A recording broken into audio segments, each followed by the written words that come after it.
to the Prudential Center, where we start a packed slate of New Year's Eve college hoops on FS1 with a Big East battle in Newark as the St. John's Red Storm visit the Seton Hall Pirates.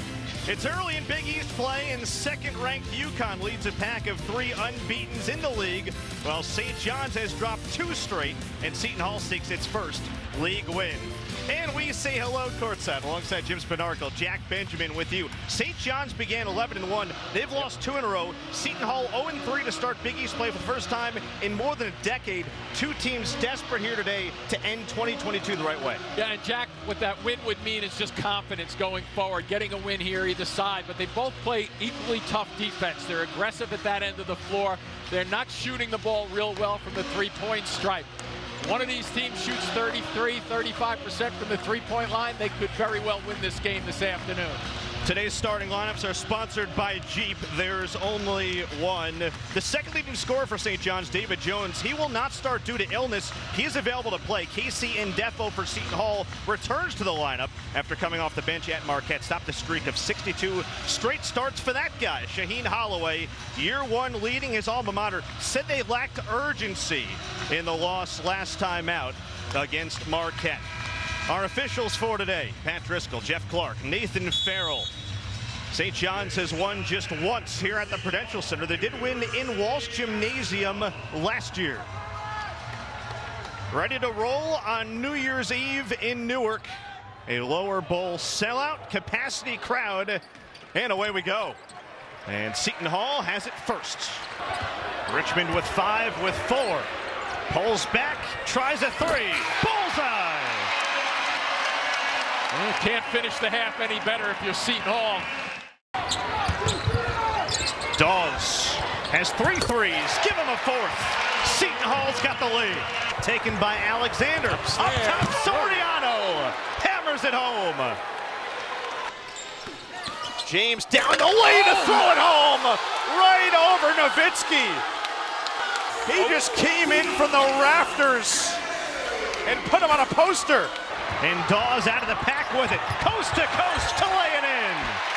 Wow, did he live Curbelo just in his tracks as if he was in deep snow just then. Blew right by him. Largest lead of the game for Seton Hall at 16. And get it within 7 feet shorter, but Seton Hall is defending. Oh, how about Richmond? Behind the back, a whirling dervish for 2. The cutter is Davis for a 2-handed jam. Jaden Coleman, long 3, puts it in. Tulane back in front. Jaden Coleman with a career-high 14. Down to 10. It's Cross against Sasser. Forbes leans in for 3. Got it in a foul. A chance for 4.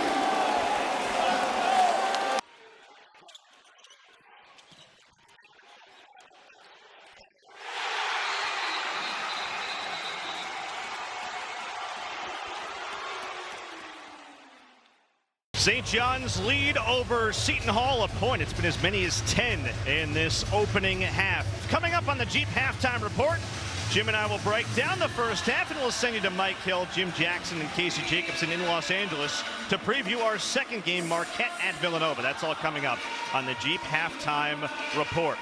There are 3 remaining unbeatens left in college basketball. The second-ranked UConn Huskies up a point against Xavier at halftime at the Cintas Center. New Mexico you'll see later tonight on FS1 against Wyoming, and Purdue at 13-0.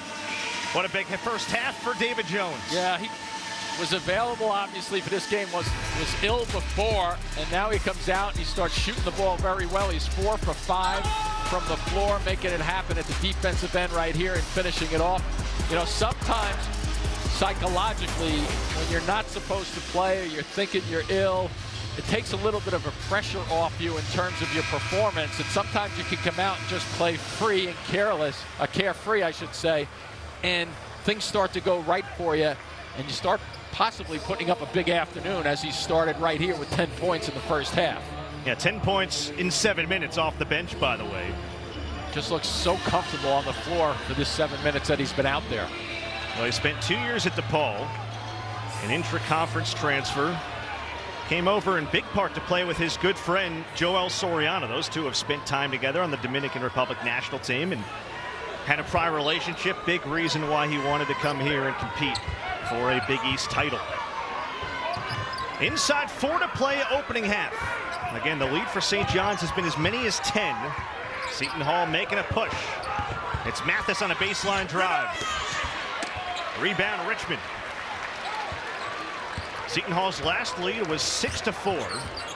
About 4.5 minutes in. They can take it back right here.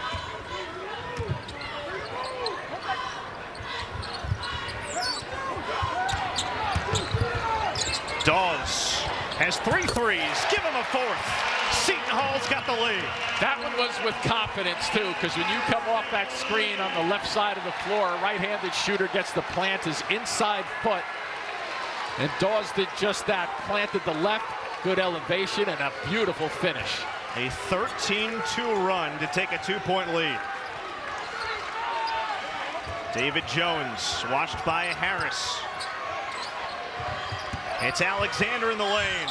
Dump off feed, and another finish in tight for Soriano, who's got 16 points. Yeah, somehow Alexander squeezes that one through, too. Dawes working on Mathis. Drop off to Samuel, and powers it up and through. Dawes showing some confidence. Same with Samuel for Seton Hall. 2 guys that they need to get on track and playing good, solid basketball this afternoon. The Hall has made its last 5. Jones in the lane. That's tough. Yeah, sometimes out of control, but at the very last part of that move, he kind of pulled it all together, got the shoulders squared away. 12 points on 5 for 6 shooting in 9 minutes off the bench. Rolling towards 2 to play in the first half. And Defo, size mismatch on Mathis, takes advantage. Yeah, and he knows he's quick enough and he's strong enough. Little fast break here. Hit ahead to Jones, beat everyone down the floor, blew the layup.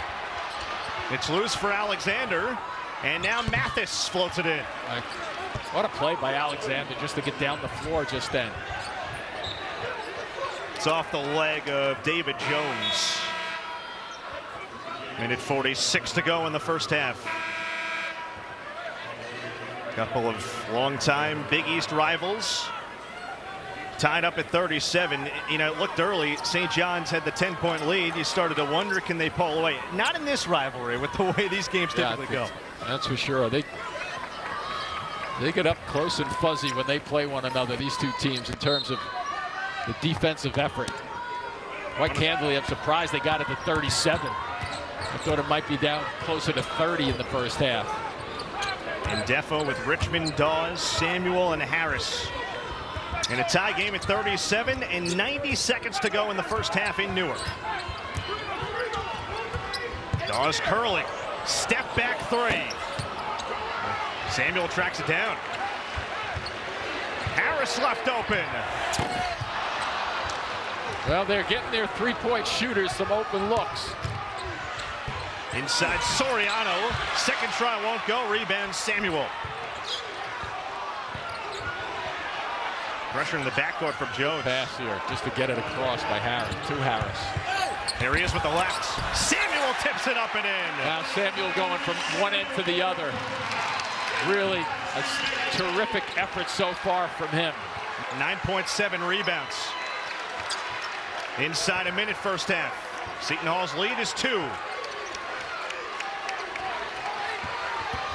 Jones tipped out of bounds by Richmond. It'll stay on this end.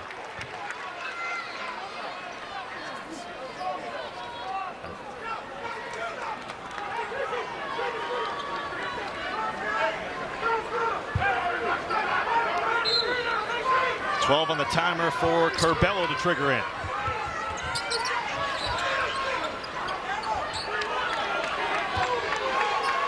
So about a 25 or so second game clock, shot clock difference. And Owusu has his pass tipped.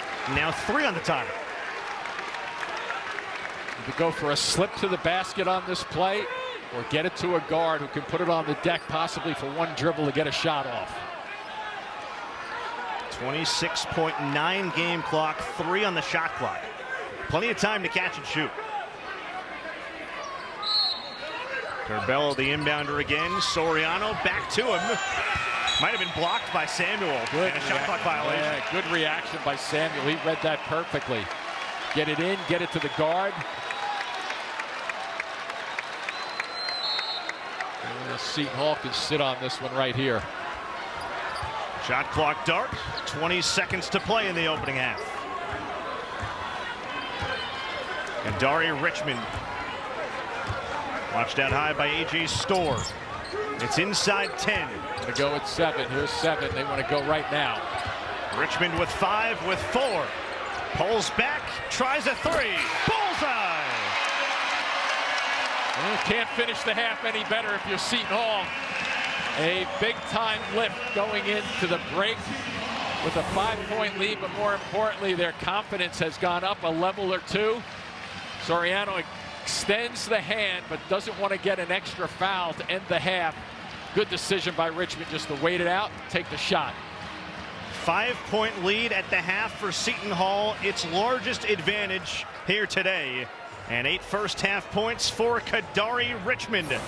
Seton Hall once trailed by 10, a 15-point first-half turnaround. 42-37 Seton Hall. Jim Spanarkel and I will be back to break down the first half of the Prudential Center after this. You're watching College Hoops on FS1.